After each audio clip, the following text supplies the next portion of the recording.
টলিপাড়ায় এখন Khakee the Bengal chapter web series নিয়ে চর্চা তুঙ্গে। কারণ এই প্রথম বাংলায় তারকাদের নিয়ে বাংলার প্রেক্ষাপটে জাতীয় স্তরে একটি হিন্দি ওয়েব সিরিজ তৈরি হচ্ছে। তাই এই সিরিজে কারা অভিনয় করবেন তা নিয়ে নিত্যদিন নানা তথ্য প্রকাশে আসছে। আগে এই সিরিজের অভিনেতা বলতে প্রসেনজিৎ চট্টোপাধ্যায়, জিৎ, শাশ্বত চট্টোপাধ্যায়, পরমব্রত চট্টোপাধ্যায়, সোলাঙ্কি রায়ের নাম উঠে এসেছে। ইন্ডাস্ট্রিতে গুঞ্জন এই সিরিজে থাকছেন অভিনেত্রী শ্রুতি দাস। শ্রুতি টলিপাড়ার পাশাপাশি মুম্বাইও অভিনয় করেন। সূত্রের দাবি, মুম্বাই অডিশন দিয়ে নীরাজের সিরিজে নির্বাচিত হয়েছেন শ্রুতি। তবে পুরো বিষয়টাই গোপন রাখতে চাইলেও খবর ফাঁস হয়ে গিয়েছে। সৃজিত মুখোপাধ্যায় পরিচালিত X=2 প্রেম ছবিতে অভিনয় করে নজর কাড়েন শ্রুতি। সম্প্রতি দর্শক তাকে দেবালয় ভট্টাচার্যের শ্রী স্বপন কুমারের বাদামি হাইনার কবলে ছবিতে দেখেছেন। শুরু থেকে অন্য ধরনের চরিত্রে অভিনয় করতে ইচ্ছুক শ্রুতি।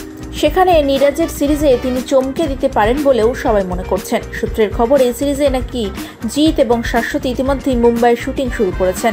প্রসেনজিতের লুক সেটও হয়ে গিয়েছে। এবারে কলকাতায় সিরিজের শুটিং শুরু হওয়ার অপেক্ষা।